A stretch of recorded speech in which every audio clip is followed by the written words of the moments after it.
Ladies and gentlemen, the Palace Press Officer, Under Secretary Claire Castro.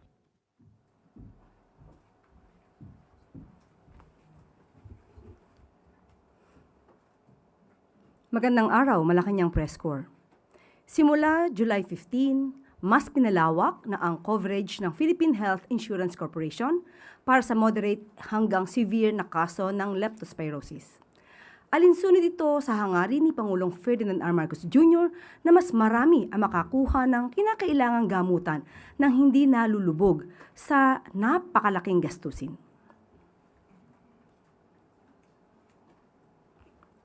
Sa ilalim nito, mas mataas na ang coverage para sa mga pasyente. Hanggang 63,000 pesos para sa hospital care, 170,000 pesos para sa hemodialysis, at hanggang 230,000 pesos para sa peritoneal dialysis. Maaaring umabot ang package sa 411,000 pesos para sa mga kwalipikadong pasyenteng nangangailangan ng kritikal na gamutan at kung kinakailangan ng kombinasyon ng hemodialysis, mechanical ventilation at pulmonary rehabilitation. Libre na rin ang konsultasyon sa mga yakap provider kung saan maaaring maresetahan ang ng doxycycline kung kinakailangan. Iniinom ang gamot na doxycycline bilang pang-iwas sa leptospirosis ayon sa payo ng healthcare provider. Saklaw nito ang saklaw ng PhilHealth gamot package na nagbibigay ng hanggang 20,000 pesos kada miyembro annually para sa mga kinakailangang gamot para sa leptospirosis. Sa kabilang dako ay inanunsyo na ng Department of Labor and Employment ang dagdag na 85 pesos na daily wages sa mga manggagawa sa National Capital Region. Ito'y matapos i-finalize ng Regional Tripartite Wages and Productivity Board at ng DOLE ang bagong Regional Wage Order para sa NCR. Ayon kay Labor Secretary Francis Tolentino, ang hakbang na ito ay ayon sa tagubilin ni Pangulong Ferdinand R. Marcos Jr. na itaas ang sweldo ng mga manggagawang Pilipino. Aabot sa mahigit 1.1 million minimum wage workers sa NCR ang makikinabang sa nasabing increase. Magiging epektibo ang first phase ng wage increase sa July 19, 2026 sa halagang 60 pesos habang sa January 2027 naman magiging epektibo ang second phase nito na 25 pesos increase. Finance Secretary Frederick Go sinuportahan ang pag-aalis ng bayad para sa digital transactions. Ito'y matapos ang desisyon ng Bank of the Philippine Islands na tanggalin na ang fees para sa InstaPay at PesoNet transfers simula bukas, July 1. Magandang balita ito para sa ating mga kababayan na madalas gumamit ng online transfers dahil mas makakatipid sila sa kanilang mga transactions. Mabilis, madali at ngayon dahil sa hakbang ng BPI, wala nang bayad. Ito ang mga benepisyong dala ng online transfers. Nitong July 1 lang ay inalis ng Land Bank of the Philippines ang convenience fees sa online government payments gamit ang QRPH hanggang December 31, 2026. Bilang Land Bank Chair, pinangunahan ni Secretary Go ang pag-aalis ng convenience fees sa government transactions. Ito'y mula sa kanyang pagsusulong ng mas affordable na digital banking fees.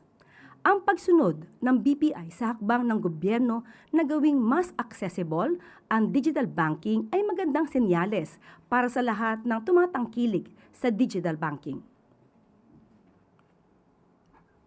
At maaari na po ako tumanggap ng inyong mga katanungan. Unang tanong mula kay Maricel Halili, TV5. Magandang hapon po, Yusek. Can you describe what happened earlier? When did the president learn about the rally in EDSA? How did he learn about it? What was his reaction? Was he also surprised? Yung rally kaninang madaling araw ay nabigyan naman agad ng impormasyon ang Pangulo. At ang Pangulo naman ay nirerespeto ang karapatan ng bawat tao.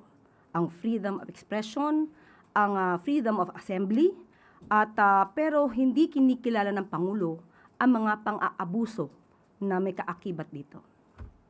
Ano pong pang-aabuso yung tinutukoy natin dito, ma'am? Maaari nating masabi kung may pang-aabuso kung nakakaapekto na sila ng ibang tao. Karapatan din naman lahat natin na galangin din ang karapatan ng bawat isa. Ano po yung instruction ni Presidente when he learned about this rally? What did he tell the people in authority? Ganun pa rin, maximum tolerance ang dapat na ipairal at makinig lang kung ano ang kanilang sasabihin, pero kung may lumalabag sa batas ay dapat din ipatupad ang batas. Pero dito po sa Malacanang, may nakita po ba tayo na dahilan para mas maghigpit ng security? Naka-heightened alert po ba yung Presidential Security Command? Nagmo-monitor po ang Pangulo. Nagmo-monitor po sa mga galaw, hindi para lamang sa palasyo, kundi para sa taong bayan na naaapektuhan, na naiipit sa trapiko dulot nitong rally or protesta. Does Malacanang see this as a threat, ma'am? Wala pong nakikitang threat dahil alam naman po ng Pangulo na ang kanyang ginagawa ay para sa taong bayan. So kung meron lang po siguro mga ibang interes o interes ng ibang grupo, interes ng ilang tao, hindi po siya dapat na maging hadlang sa pagpapatupad ng Pangulo at ng administrasyon ito ng batas. Yung sunod na tanong mula kay Katrina Domingo, ABS-CBN. Good afternoon, Undersecretary. How grave is the impact of the rally in the eyes of Malacanang? Why did the President deem it important to or deem it fit to cancel several events this morning? Dahil nga po, Pangulo ay kailangan mag-monitor. Unang-una, ano ba yung impact? Grabe po ba ang impact ng rally o protesta na ito? Sa paningin po ng administrasyon, magkakaroon po ito ng impact, hindi lang para sa palasyo, kung hindi sa buong mamamayan natin na naapektuhan ng surprise rally na ito. Alam po naman natin na kapag nagrarally at gagamit po kayo ng kalsada ay dapat may permit. At hindi po ito dapat na inililihim para naman po makapaghanda ang gobyerno. So, magkakaroon po ito ng impact sa bawat tao, sa bawat trabahador, sa bawat estudyante, sa bawat pasyente na nakasakay sa ambulansya na dadaan sana sa EDSA. Lahat ng ito, pati tayo rito, ay maaapektuhan. Maaapektuhan tayo dahil sa ipinaglalaban ba nila ang isang karapatan? Karapatan ba ni Senator Marcoleta? Ang karapatan ng isang tao sa isang kaso ay binibigay naman po. Nandiyan naman po ang paggalang sa right to due process. So, ang mga nagrarally ay may sariling agenda. Mas na naisin siguro talaga nila na ito'y maramdaman ng mga taong hindi naman sangkot sa kanilang pagpaprotesta. Nagkakaroon lamang tayo ng mga collateral damage na apektuhan yung hindi naapektuhan, pero ito po ay makakaapektong malaki sa ekonomiya, sa bawat negosyo, sa bawat tao na kailangan pumasok sa kanilang eskwelahan, sa kanilang trabaho, o pumunta ng mabilisan sa ospital. Ma'am, yung administrasyon po paulit-ulit na sinasabi na dapat managot ang dapat managot. How will the administration hold those protesters accountable given na nagrally po sila ng walang permit and as you mentioned, marami pong naabala dahil hindi nagkaroon ng rerouting and other possible arrangements ahead of that rally?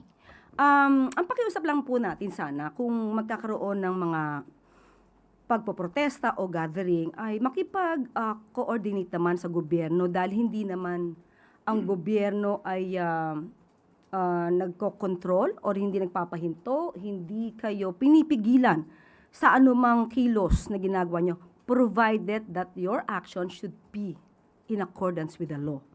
So kung meron po tayo makikita ngayon na violation ng anumang batas, ito po ay iimbestigahan at kung kailangan na managot at kitang-kita naman siguro kung meron paglabag sa batas, ay kailangan din po managot. Will the administration cower before these protesters who are calling for transparency ahead of the reported arrest of INC member and Senator Rodante Marcoleta?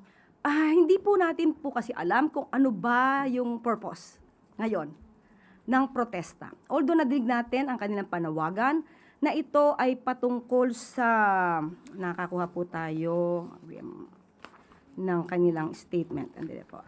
Pagpapatupad ng batas, transparency, may selective justice. So, dun muna tayo sa pagpapatupad ng batas. Kung tayo po ay humihiling na ipatupad natin ang batas, hindi po ba dapat tayo din ay tumutupad sa batas? Tayo din ay sumusunod sa batas. So, paano po ba natin maisisigaw na dapat kayong tumupad sa batas kung tayo mismo nagrarally ay hindi tumutupad sa batas? Sunod na tanong mula kay Tristan Nadalo, Newswatch Plus. INC ka rin. Okay. Yusek, follow-up lang din po muna po doon sa rally, no? Well, sabi niyo nga po nire-respect yung karapatan nilang magprotesta, but is there a directive from the President na kung hindi pa rin po sila aalis over a given time, ay kailangan na silang i-disperse? Because there are also reports or information that we're getting na pwede pong tumagal ng 1 linggo yung ganitong klaseng mga aktibidad. How prepared is the government or Malacanang to deal with such activities? Ang gobyerno naman po ay laging handa. Hindi para lamang isagip ang administrasyong ito, kundi isagip ang bawat tao na maaapektuhan ng rally na ito. Mas marami po ngayon ang naapektuhan dahil sa biglaan nilang pagdagsa sa EDSA. Just try to imagine, yan po ang daluyan ng trapiko. Marami pong dumadaan dyan. May mga tao na, kumbaga, emergency ang dahilan kung ba't dumadaan dyan. Pero naapektuhan dahil dito sa rally na ito, na ang isa nga sa nadinig natin ay tutol sila sa pag-iimbestiga kaugnay sa kasong di umanong sangkot si Senator Marcoleta.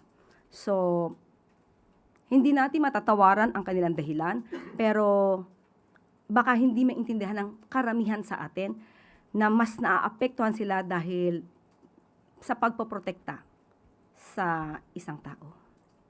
Yusek, in relation po to Senator Marcoleta, as thousands of Iglesia ni Cristo members nga po gathered to EDSA, sabi po ni Senator Marcoleta, ang kasalanan ko lamang po ay yung paglingkuran kayo.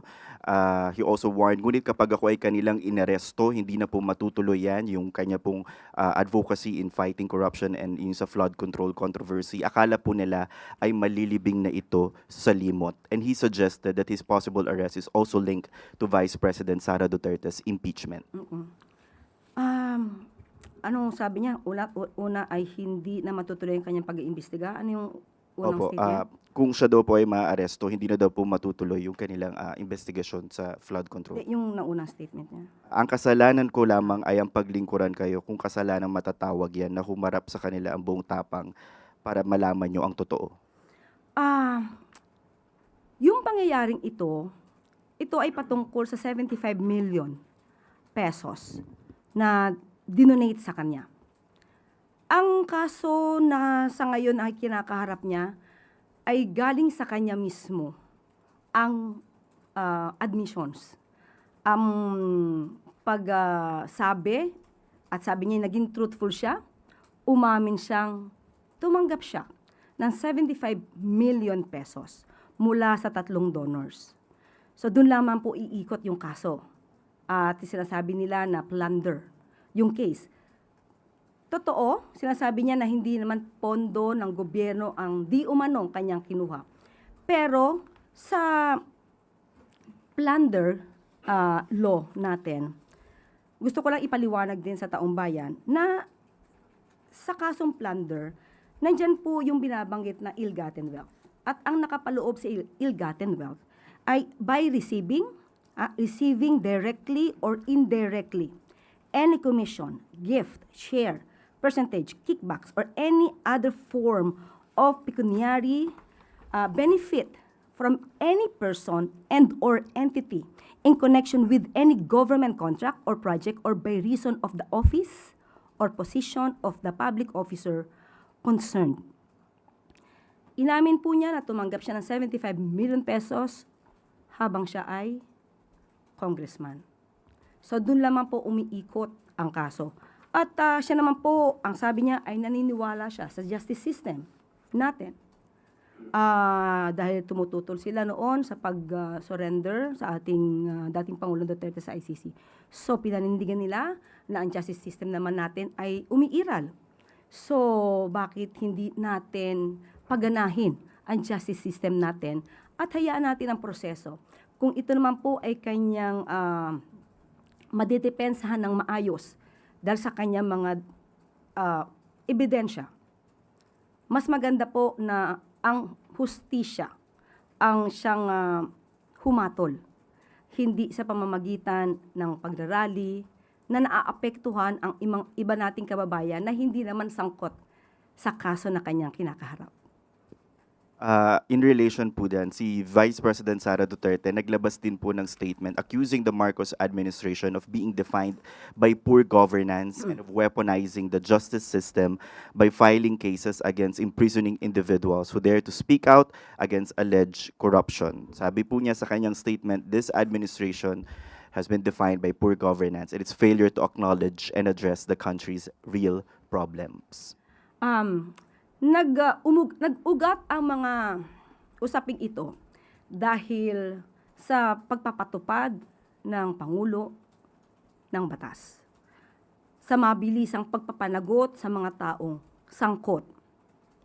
Kahapon, tinanong tayo, ang sabi natin kay Ivy, wala pang 1 taon, pero marami nang nakasuhan, marami nang naipakulong, ang isa nga po ay kaalyado pa ni dating Pangulong Duterte. I am referring to Senator Bong Revilla. Walang sinisino, walang kulay. Wala pang 1 taon. Pero naiinip ang karamihan. Pero hindi sila nainip sa 6 na taon ni dating Pangulong Duterte na walang halos nagawang pag-iimbestiga. Ganito na po.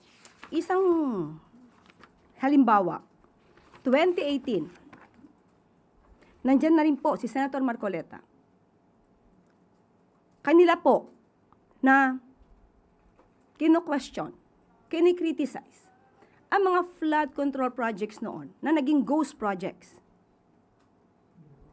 2018 pa po ito, nandiyan na rin po si Senator Marcoleta, pero wala tayong masyado na dinig kung meron mga pag-iimbestiga na isinagawa, kahalintulad ng ipinagawa ni Pangulong Marcos Jr. ngayon. So, sasabihin ba natin good governance? Definitely, absolutely, with regard to the administration of President Ferdinand R. Marcos Jr., we have this good governance. Ang itanong po natin ay kung ano ang nangyari sa nakaraan. Ba't di natin hanapin yung sinasabi ni dating Pangulong Duterte na ghost projects as early as 2020? Saan na rin po ba yung mga ghost projects at mga maanumalyang flood control projects na binabanggit ni dating Congressman Andaya? Bakit hindi rin natin ito hanapin? Hindi maaaring magturo basta ang Vice Presidente dahil ngayon lang po nagpaimbestiga ng ganito ang Pangulong Marcos Jr.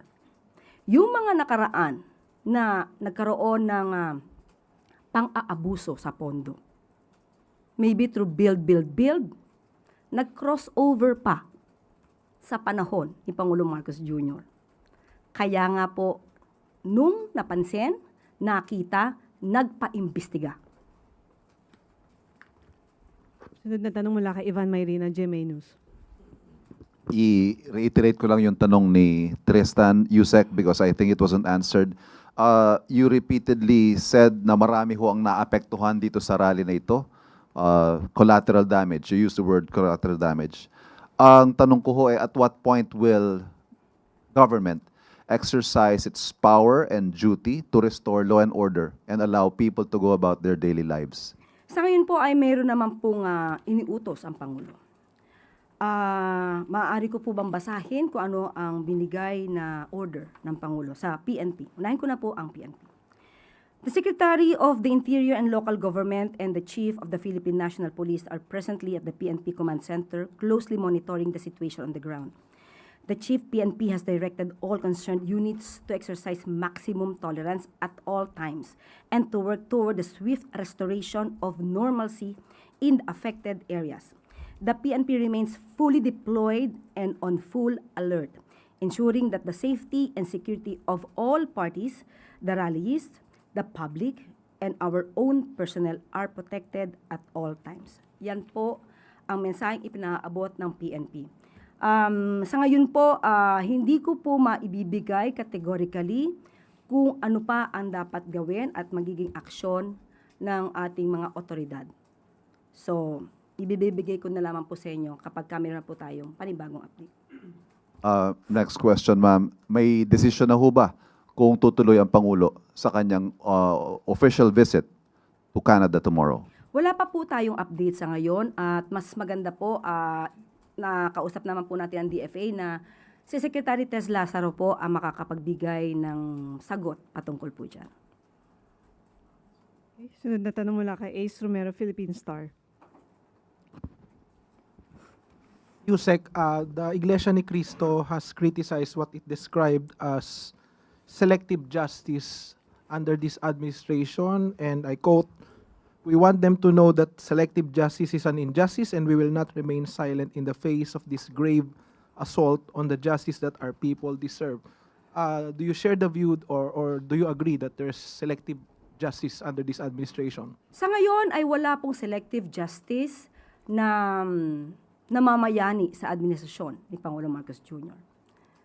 Kaya nga po kahit na kaibigan, kaalyado, na una pa po na nakulong, na-detain, at ngayon ay humaharap sa kaso na plunder at graft case. Doon pa lamang po ipapakita na totoo ang sinabi ng Pangulo. Kahit anong kulay nyo, kamag-anak, kaibigan, kapag kayo po ay may ebidensya at may ebidensyang laban sa inyo, sa korte nyo na lamang po ito ipaliwanag o depensahan. At kung kayo po ay makakapagdepensa ng sarili, yun naman po ang masasabi rin nating justice.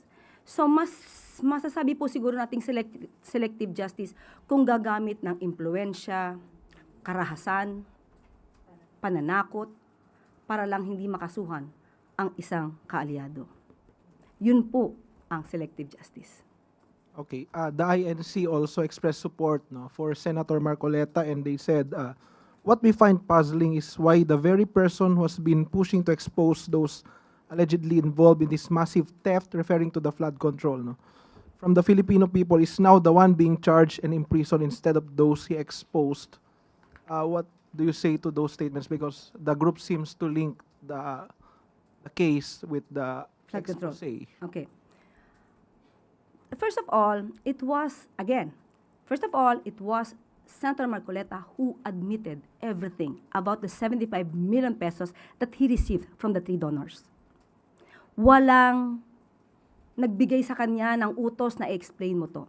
Nagkataon lang po na yung kanyang SALN at SOSE ay hindi nagtugma at yung mga taga-media ay kinall out bakit mas malaki ang SOSE yung kanyang campaign expenses or election expenses as compared sa kanyang SALN.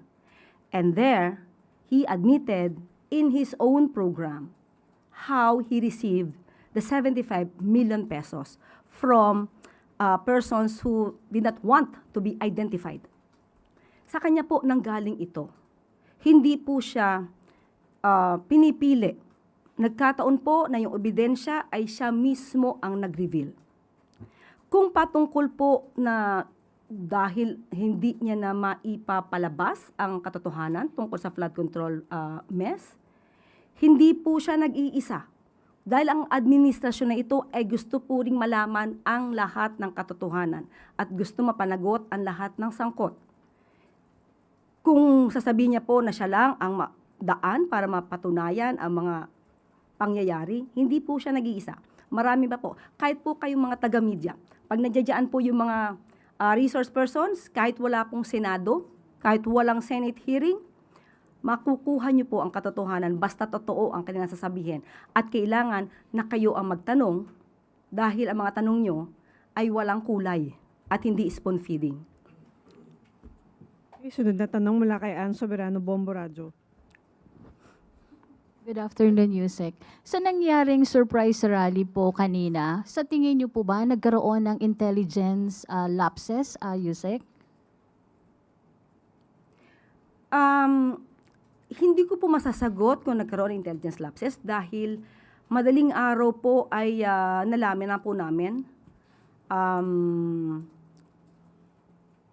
Siguro po talagang pinilano na magkaroon ng surprise rally, itinago, at although sabi nga natin, iginagalang natin ang liderato ng INC, pero ang pag-admit na ito ay isang surprise rally at itinago, hindi po yun maganda. Hindi siya maayos. Dahil hindi po siya tumutupad sa batas. At hindi rin po ito gumagalang sa karapatan ng ibang tao. Ma'am, with this, tinanong ba ni Pangulong Marcos sa mga authorities kung bakit o paano nangyari na nagkaroon ng surprise at hindi natunugan ng intelligence community? Hindi ko po kasi masasabi kung ano po ang ginawa ng grupo. So kung sila pa pong grupo, hindi naman sila terorista, hindi naman sila rebelde. May kanya sila, private citizen sila, na may kanya-kanyang agenda. So kung hindi ko po masasabing hindi natunugan, hindi ko po rin masasabi kung may kakulangan, mas maganda po siguro maitanong natin ito sa ahensya, sa DILG, sa PNP. Pero ako categorically, hindi ko po masasagot kung nagkulang ba pagdating sa intelligence gathering. Last na po, ma'am. Ma'am, may naging direktang komunikasyon ba si Pangulong Marcos o ang palasyo sa mga leader ng INC? Sa ngayon, wala pa pong naibababa sa aking impormasyon. Siguro po kapag mayroon na at naibigay po sa akin, ibabalita ko po sa inyo. Pero sa ngayon, wala pong naibigay sa akin. Salamat, ma'am. Thank you po. Okay, sunod na tanong mula kay Christian Bascones, PRTV. Yusek, in place na po yung plano ng pagpapanagot dito po sa kung sino man dapat managot sa surprise rally na ito. But of course, may kayo mismo nakapanayam na mga apektado talaga. TNVS driver, umuwi na lang, hindi na makakapagbiyahe dahil sa trapiko, ubos ang krudo. Ano po yung mensahe ng palasyo para po dito sa mga taong lubhang naapektuhan yung kanilang hanap buhay? Kaya nga po ang Pangulo ay hindi na muna pumunta sa kanyang supposed to be event para sa pagtulong din sa ating mga kababayan dahil minonitor niya po ito. Minonitor niya po kung ano maaaring maging kalagayan ng ating mga kababayan na naipit sa traffic dulot ng surprise rally na ito. Ang panawagan lang din ng Pangulo, hindi lang sa mga kababayan natin na naapektuhan, doon sa mga nagrarally. Ang pagrarally po ay hindi po sagot para mawala at maabsuelto agad ang isang tao sa isang kaso. Ang pag-absuelto ng isang tao ay sa korte. Hindi po ito madadaan sa rally, pero nakikinig naman po ang Pangulo sa mga binabanggit po ninyo na nais na transparency, accountability, pagpapatupad ng batas.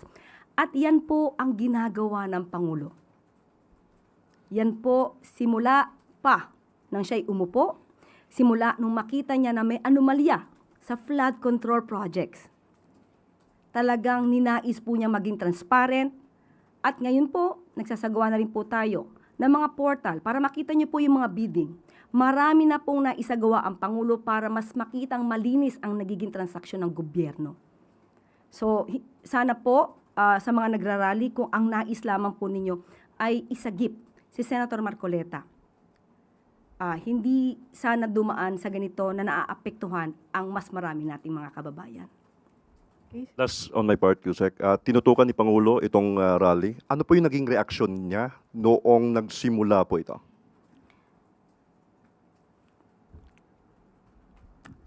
In a way, nagtataka siya. Nagtataka siya na dahil masasampahan ng kaso si Senator Marcoleta or na nasasangkot sa isang kaso sa Senator Marcoleta, ay kailangan ng maglunsad ng ganitong kalaking rally ang mga kapatiran, ang ating iginagalang na mga kapatiran sa INC. But still, ang Pangulo po ay nakikinig, iginagalang sila. Ang tangi lamang niyang hiling ay igalang natin lahat yung mga naaapektuhan na dapat ay hindi naaapektuhan. Sunod na tanong mula kay Clisel Pardilla, PTV. Good afternoon po, Yusek. Yusek, House Deputy Minority Leader Antonio Tino urged Ombudsman to disclose the signed agreement for the cooperation of former DPWH Secretary Bonoan as a state witness in the flood control scam. Ganito rin po ba yung view ng palace na dapat po i-disclose yung agreement? Hindi po tayo makikialam kung ano po ang magiging polisiya ng ombudsman dahil alam naman po natin to ay isang independent body at hindi tayo manghihimasok kung ano po ang proseso na gagawin ng ombudsman provided na ito naman po ay hindi labag sa batas. Ma'am, si Senator Lacson po, binanggit niya na co-accused si former Secretary Bonoan ni Senator Jinggoy for a non-bailable plunder case at dapat daw po he should make a restitution or magsauli ng pera. Yun din po ba yung tingin niyo dapat magsauli? Again, hindi po tayo makikialam kung ano po ang panuntunan ng Office of the Ombudsman patungkol dito. Pero before ay nadinig na rin natin ang panukala or proposal nung panahon na siya ay Secretary of Department of Justice at kinakailangan ng restitution. So, again, hindi natin alam kung ano magiging policy ng Office of the Ombudsman. Baka pareho na rin nung kanyang pananaw nung siya ay Secretary of Justice.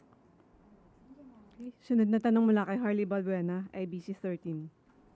Yusek, going back on the EDSA situation and follow up on Ms. Ann's question, nakausap na po ba or may plano po kayang makipag-usap ang Pangulo kay INC Executive Minister Eduardo Manalo, who we appointed as Special Envoy to the President for Overseas Filipino Concerns way back 2023? Again, sorry. May plano po kayang makipag-usap ang Pangulo kay INC Executive Minister Eduardo Manalo na inappoint na po as Special Envoy for Overseas Filipino Concerns po regarding po sa situation sa EDSA? Wala pa pong napaparating sa atin kung ano ang balak ng Pangulo patungkol dito. Siguro dapat malaman din po natin kung mag-uusap sila kung ano ba ang hiling. Sila naman po kasi nagpo-protesta. So ano po ba yung pinaka-goal dito? Kasi kung mangyayari po ang goal ay binabatikos nila ang maaaring ikaso kay Senator Marcoleta, hindi naman po ito hawak ng Pangulo. Hindi po ito hawak ng Pangulo. Ito po ngayon ay nasa Ombudsman. So, hindi po natin makita bakit kailangan ang Pangulo ang maging subject sa kanilang rally. Nasa kamay na po ito ng Ombudsman. Sorry, hypothetical question. Is the President willing to negotiate with INC if ever they ask for any request? Or they stop the protest? Mahirap pong sagutin kasi kung di natin po alam kung ano yung i-request at kung ang i-request naman po nila ay mas makakasama sa hustisya o makakasama sa mas maraming tao. Hindi po basta-basta makikipag-negotiate ang Pangulo kung may maaapektuhan at ito naman ay labag sa batas. Okay, sunod na tanong mula kay Ivy Reyes, Bilyonaryo. Hi, Yusek. Good afternoon. Ombudsman Boyeng Remulla was here in Malacanang, as confirmed also by some of the members of his press corps present in the Office of the Ombudsman. Ano po yung naging usapan nila ng Pangulo? Hindi ko alam eh. hindi ko nakita. May nagtanong nga sa akin kanina kung dito magpe-press briefing si Ombudsman. Sabi ko, hindi. Wala akong personal na knowledge. Kung pumunta, wala rin ako alam. And with the INC saying this rally supports Senator Marcoleta, does Malacanang think such announcements of his looming arrest should be made public pa po? Kapag may warrant of arrest na siguro, kung meron man. As of now kasi, there's no case yet. There's no warrant of arrest issued by the Sandigan Bayan. So, di natin alam kung saan galing, totoo, ang dahilan ng surprise rally nila. Dahil talaga pong binanggit ito ay patungkol kay Senator Marcoleta. Right? Yes, Ivy. Okay. Okay. Tanong mula kay Rafi Ayeng muna. Magandang hapon, Yusek. Yusek, dun sa 85 pesos na wage hike, na wage increase, kailan po ito napirmahan? Hindi ko po nakuha ang dokumento. Yan po ay ibinigay lang sa akin bilang good news. So, hingi ko na lang po yung dokumento at bibigyan ko kayo. Kasi po, based on the comment sa social media, yung timing po is in-announce ngayon sa kabila ng pagkakagulo sa EDSA Shrine. Kung in-announce po ito ngayon, ibig sabihin way back, nakadraft na siya. So, ibig sabihin way back a month, ay napag-aralan po ito. Kasi hindi po ito gagawin lang ni Labor Secretary Tolentino. Kasi ito ay pinag-uusapan. Kaya nga po, Regional Tripartite Productivity Wages Board. Kasi, grupo po ito na silang magde-design. So, wag nilang bigyan ng mali siya kung ngayon in-announce. Kasi, meron mga mamabatas humihiling na itaas ang sweldo. Diba? Pag ngayon binigay at itinaas ang sweldo, sasabihin nila, tina-timing. So, hindi na natin alam kung saan tayo pupunta. And yung TUCP po, yung Trade Union Congress of the Philippines, na humihiling na dapat daw ay 200 yung taas na sahod. At sinasabi yung 85 minimum wage increase, and I quote, the increase is not only grossly inadequate in the face of the collapse in workers' purchasing power, but will even be released in tranches, forcing workers to wait months before receiving the full amount. Tayo naman po ay kumikilala sa kalagayan ng ating mga manggagawa, pero binabalanse rin po ito sa kakayahan ng ating mga employers. Mahirap po na magbigay bigla ng malaking sweldo, tapos hindi rin kakayanin ng employers, mag-lay off na employees, mas mawawala ng trabaho ang iba nating mga kababayan. Mas marami magkakaroon ng unemployment. Unemployment rate ay tataas na naman. At yung hinihingi nila na minimum wage, ito naman po ay trabaho na ng Kongreso. So sa atin po, kung ano lang po ang nakikita at na-assess ng Regional Tripartite Productivity and Wages Board, yan po ang ibinibigay. Okay. Sunod na tanong mula kay Maricel Lalili, TV5. Quick follow-up lang po. What are the deciding factors whether or not the President will push through with his visit to Canada? Hindi pa po namin napag-usapan. So sa ngayon, walang update. Siguro po, tatanungin natin si Sectes Lazaro. So, is it safe to say na for now tuloy si Presidente sa biyahe sa Canada? Wala pa po kasi sa akin binibigay na anong update. So, status quo. Okay. Ma'am, sorry, follow-up. Yung sinabi po ninyo kanina na managot ang dapat managot and clearly there are possible violations dun po sa rally na nangyari. Depende sa maiimbestigahan. Okay, but are you referring to the organizers of the rally, the leaders of INC? Sino po yung sinasabi natin na pwedeng managot? Depende po sa maiimbestigahan. Hindi po natin alam pa yung pinakapunot dulo nito. Sino ba yung maaaring ng gulo? Sino yung nag-cause ng trapiko at hindi makadaan yung ibang mga sasakyan. So, aalamin na lang po natin. Okay. Christian Yusores, DZMM. Ma'am, going back to the question of Ivy kanina, dahil po may ilan doon sa mga nag-protest ang nililink yung kanilang pagkilos doon sa pagsasampa ng kaso kay Senator Marcoleta. Ano po ang tingin ng Malacanang doon sa maagang pag-aanunsyo din po ng Ombudsman na sasampahan ng kaso si Senator Marcoleta, na yun ang ginagamit ngayon ng mga nag-protest na dahilan kaya sila lumabas ng kalye para kontrahin po yun?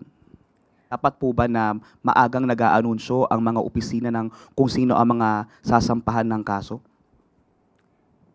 Hindi po natin hawak ang Office of the Ombudsman, kung ano ang kanilang magiging statement. Pero kung in-announce man po ito ni Ombudsman Boying Rimulya, tama po ba na sagot ang rally? Hindi po ba mas dapat na daanin sa proseso? Maniwala tayo sa proseso? Hindi pa naman po nakakasuhan. Hindi po ba mas hindi maganda ang tingin or magiging tingin ng ating mga kababayan kung parang hinihiling nila na madismiss ang kaso sa pamamagitan ng pagsasagawa ng rally? Follow-up question mula kay Trista Nadalo, Newswatch Plus. Yusek Claire, balikan ko lang po yung activity sa EDSA ngayon. Does the protest today place President Marcos in a politically complicated situation since the INC endorsed his candidacy in 2022? And if hindi naman po ito nagpa-factor in, may personal message po ba si Pangulo sa mga umattend ngayon ng protesta? Ang Pangulo po ay naniniwala sa paninindigan ng INC. Ipatupad ang batas, transparency, accountability, managot ang dapat managot. At yan po yung ginagawa ng administrasyon.